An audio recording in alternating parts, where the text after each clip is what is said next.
भारतीय college of engineering and technology दूर, course B computer science and engineering, 7th semester 4th year student, subject on network programming. Myself Nitish Kumar Chandrakar, assistant professor from computer science department. This is unit 5 client server programming. इसके पहले हमने 4 video lecture already discuss कर चुके हैं इस unit के बारे में। तो ये हमारा यूनिट का लास्ट टॉपिक है। तो इस तरह से हमारा 5th unit client server programming complete हो जाएगा और आपका सिलेबस भी एक तरह से कंप्लीट हो जाएगा। तो आइए हम स्टार्ट करते हैं। What is URL? इसके पहले 4th वीडियो लेक्चर में मैंने आपको यूआरएल का थोड़ा सा डिस्क्रिप्शन बताया था, डेफिनेशन।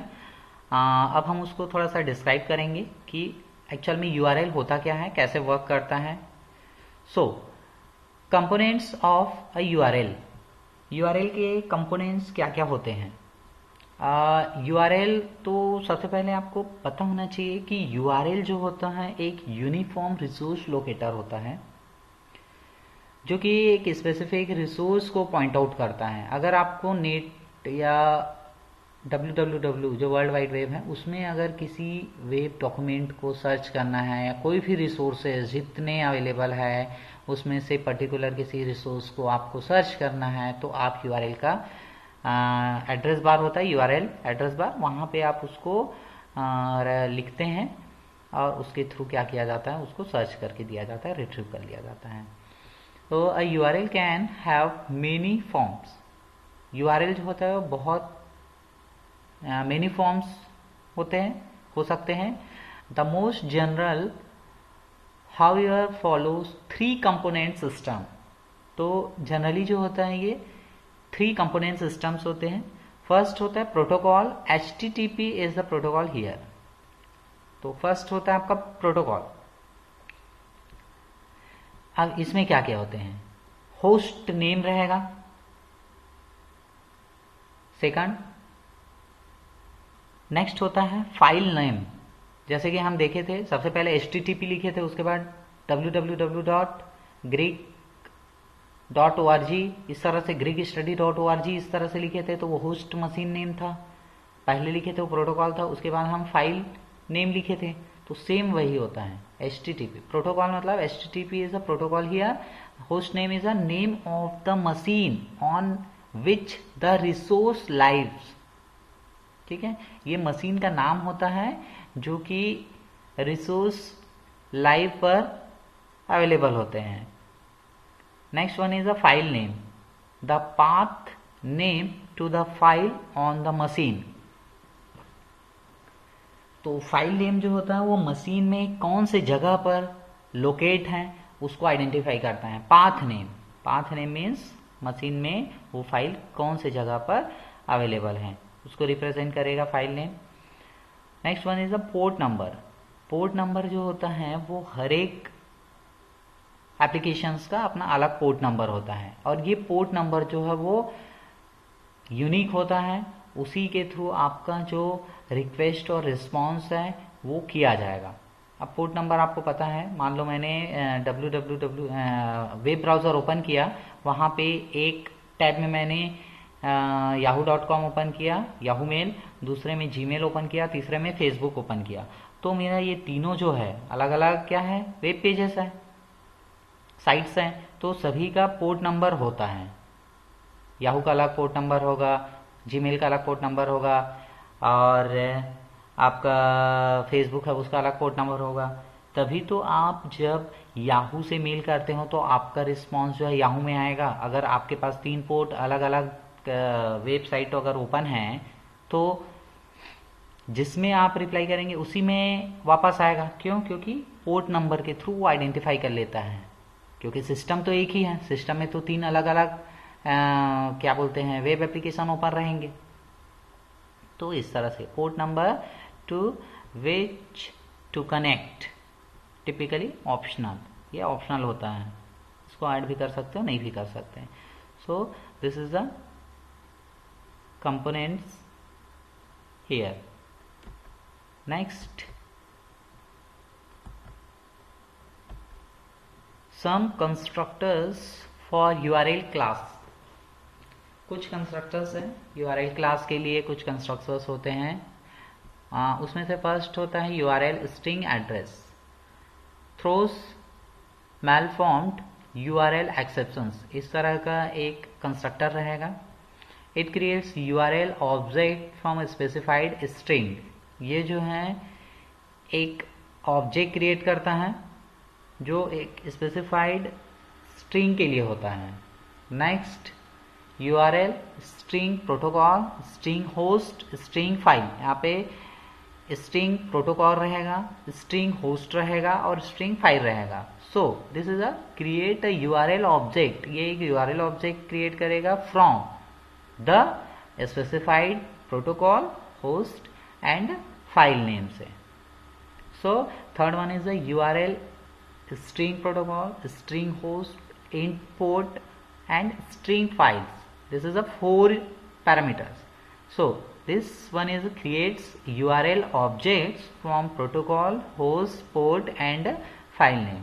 So इस वाले URL जो कंस्ट्रक्टर है उसमें आपका URL क्रिएट होगा प्रोटोकॉल, होस्ट, पोर्ट और फाइल नेम से। Next one is URL context, URL string specific, SPEK specific URL. So it creates the URL object by parsing the given specific in the given context. So next one is the URL string protocol, string host, int port, string file, URL stream handler. So इसमें जो है वो create a URL object from a specified protocol, host, port number, file and handler, ये create होगा, इसके लिए object create होंगे URL object. Then last is URL context, string specific, URL string handler. इसमें it creates URL by parsing the given specific with the specified handler with in the specified context. So इसमें एक तरह से parsing होगा। So this is a constructor from URL class. Next, server side and client side programming.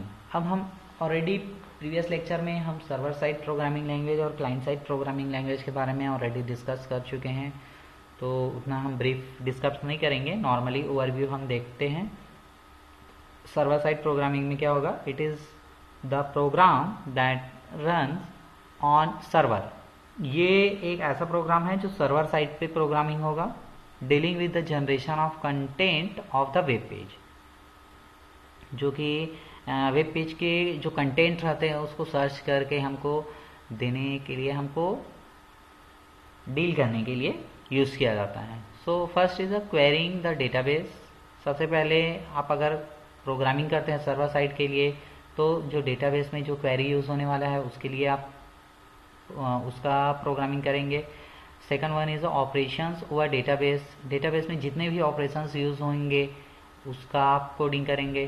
Third one is access slash write a file on server, कोई भी file है, document है, उसको एक्सेस करना चाह रहे हैं या उसमें कुछ लिखना चाह रहे हैं तो उसके लिए आप कोडिंग करेंगे। Fourth one is interact with other server, अगर मान लो उस सर्वर के साथ साथ अगर दूसरे सर्वर को अगर एक्सेस करना चाह रहे हो, मान लो हम google.com वेब पेज में जाते हैं www.google में, तो वहाँ पे बहुत सारे लिंक रहते हैं, भारती कॉलेज का साइट रहेगा, CSC2 का साइट रहेगा, तो उस वेब पेज में हम दूसरे के सर्वर में कैसे एंटर कर रहे हैं, तो अगर इस तरह से अगर इंट्रैक्शन चाहते हैं तो वो भी हमको सर्वर साइड प्रोग्रामिंग लैंग्वेज में कोडिंग करना पड़ेगा, ताकि आप अपने वेब पेज से दूसरे वेब पेज में या दूसरे के सर्वर पे एंटर कर सके। Fifth one is structure web application, जो भी वेब एप्लीकेशन है उसका स्ट्रक्चर कैसा रहेगा, फॉर्मेट कैसा रहेगा, किस टाइप से दिखेगा, क्या क्या रहेंगे उसमें, क्या सर्च कर सकते हैं, क्या सर्च नहीं कर सकते, ये सारा प्रोसेस रहेंगे, तो उसके लिए आपको अलग कोडिंग करना पड़ेगा। नेक्स्ट और last one is a process user input. अब यूजर इनपुट, यूजर क्या इनपुट करेगा, उसको क्या जो इनपुट कर रहा है वो आपके वेब पेज में है कि नहीं है, पूरा चीज उसको आपको अवेलेबल कराना पड़ेगा। तो उसके लिए भी आपको क्या करना पड़ेगा, कोडिंग करना पड़ेगा। For example if user input a text in search box, अगर मान लो एक सर्च बॉक्स है, उसमें यूजर जो है कोई इनपुट देता है, and run a search algorithm, अब आप उसमें सर्च एल्गोरिथम फिट करेंगे उस सर्च बॉक्स में, ताकि जैसे इनपुट दें और सर्च के ऑप्शन को क्लिक करें तो वो उस चीज को सर्च करके यूजर्स को दे सके on the data stored on server and send the results, और सर्च कर सके और रिजल्ट यूजर को सेंड कर सके। तो इस तरह से ये पूरा एक प्रोसेस है, वेब पेज का कंटेंट है जो कि सर्वर साइड पे प्रोग्रामिंग में यूज होता है। Example, programming language for server side programming. अब सर्वर साइड प्रोग्रामिंग लैंग्वेज क्या क्या होते हैं? अगर आप कोई भी प्रोग्राम करना चाह रहे हैं सर्वर साइड पर, तो आप क्या प्रोग्रामिंग करेंगे, लैंग्वेज कौन सा यूज करेंगे? तो अलग अलग लैंग्वेज होता है। ये सब सर्वर साइड प्रोग्रामिंग करने के लिए जरूरी नहीं है आप जावा में ही कोडिंग कर रहे हो तो जावा से ही आप सर्वर साइड प्रोग्रामिंग लैंग्वेज का प्रोग्रामिंग कर सकते हैं, दूसरे लैंग्वेज से नहीं कर सकते, ऐसा नहीं है। तो इसके लिए अलग अलग प्रोग्रामिंग लैंग्वेजेस होते हैं। जब पहला PHP होता है, PHP आप लोग पता है, प्री प्रोसेसर हाइपर प्रोसेस, इस तरह से होगा इसका फुल फॉर्म। C++ है, जावा एंड JSP है, पाइथन है, रूबी और रेल्स। तो ये सारे जो है वो आपके प्रोग्रामिंग लैंग्वेजेस हैं जिसका यूज करके आप सर्वर साइड प्रोग्रामिंग यूज कर सकते हैं। So next topic is what is server side website programming language. तो यहाँ पे server side website programming language क्या है, कैसे वर्क करता है, उसके बारे में हम देखने वाले हैं। सो वेब ब्राउजर आपको पता ही होगा, वेब ब्राउजर क्या होता है। वेब ब्राउजर जो होता है वो आपका एक प्लेटफॉर्म होता है जहां पर आप जितने भी वेब पेजेस होते हैं उसको आप या कोई भी मल्टीमीडिया डॉक्यूमेंट्स वगैरह सर्च करने के लिए यूज करते हैं। So web browser communicates with web server using the hyper text transfer protocol. तो वेब ब्राउजर क्या होता है, एक कम्युनिकेट करने का एक जरिया होता है जिससे आप कम्युनिकेट कर सकते हैं किसी भी वेब सर्वर के साथ, किसका यूज करके, हाइपर टेक्स्ट ट्रांसफर प्रोटोकॉल का यूज करके। बिना हाइपर टेक्स्ट ट्रांसफर प्रोटोकॉल का यूज करके आप वेब सर्वर से कम्युनिकेट नहीं कर सकते। अगर आपके पास हाइपर टेक्स्ट ट्रांसफर प्रोटोकॉल है, वेब सर्वर है, तो उसके लिए आपको वेब ब्राउजर भी जरूरी है। When you click a link on web page, जैसे आप लिंक पे क्लिक करते हैं, submit a form and run a search, an HTTP request is sent from your browser to the target server। तो क्या होता है, जैसे ही आप URL बार पर कोई भी लिंक या कोई भी टेक्स्ट में लिखते हैं, उसके बाद लिंक प्रोवाइड किया जाता है, उस लिंक पर जैसे ही क्लिक करते हैं तो वो URL जो गेट मेथड होता है वो उसको क्या करता है, सर्वर साइड पर टारगेट सर्वर पे भेज देता है और वहां पे वो डेटा जो है वो सर्च करके आपको सेंड करता है। So the request include URL identifies the affected resource, a method that defines the required action, for example to get, delete or post the resources। so URL जो होता है उसमें आपके गेट मेथड भी होता है, डिलीट मेथड भी होता है, पोस्ट मेथड भी होता है। तो गेट मेथड से क्या होता है, जैसे कि आप सर्च इंजन है उसमें आप कोई भी फाइल का नाम लिखे, जो भी सर्च करना चाह रहे वो लिखे, जैसे आप सर्च पे क्लिक करते हैं तो वो क्या होता है, प्रोसेस होता है। प्रोसेस होने के बाद वो सर्च रन होगा फिर सर्च मतलब रन मतलब वही सर्च होगा, फिर वो उस मेथड के थ्रू उसको क्या करेगा, टारगेट सर्वर पे भेजेगा, वहां पे वो फाइंड करने के बाद आपको सेंड करता है। And may include additional information encoded in URL parameters, the field values pair sent via query string, a post data as post data sent by the HTTP post method or in associated cookies। so इस तरह से आपका जो server side website programming होता है वो work करता है। Next topic is static site. Static और डायनेमिक दो टाइप के साइट होते हैं। स्टैटिक मतलब होता है जो हमेशा फिक्स रहता है, ऐसा वेब एप्लीकेशन जो कभी चेंज नहीं होता, अगर एक बार ओपन किए तो वो वही रहेगा, उस पेजेस में कोई भी चेंजेस नहीं होगा। लेकिन आजकल के जो वेब पेजेस होता है वो डायनेमिक होने लगे हैं, डायनेमिक ज़्यादा प्रेफर करते हैं। क्यों? क्योंकि डायनेमिक में हर एक सेकंड हर एक पल वो साइट जो है वो चेंज होते रहता है, बट स्टैटिक में वो चीज़ नहीं होता। सो ये है स्टैटिक और dynamic site. So first of all static site, the diagram below shows a basic web server architecture for a static site. Static site means a static site is one that returns the same hard-coded content from the server whenever a particular resource is requested. तो HTTP जो static site रहते हैं वो क्या होता है? is one that returns the same hard-coded content from server. Server से जो हार्ड कोड कंटेंट रहते हैं उसको रिटर्न करता है whenever a particular resource is requested. अगर आप पर्टिकुलर रिसोर्स के लिए अगर रिक्वेस्ट कर रहे हैं तब के केस में। When a user wants to navigate to a web page, navigate to web page, अगर यूजर किसी पेज को नेविगेट करना चाहता है, द ब्राउजर सेंड HTTP, तो ब्राउजर क्या करेगा? गेट मेथड के थ्रू उसको सेंड करेगा रिक्वेस्ट स्पेसिफाइंग द URL।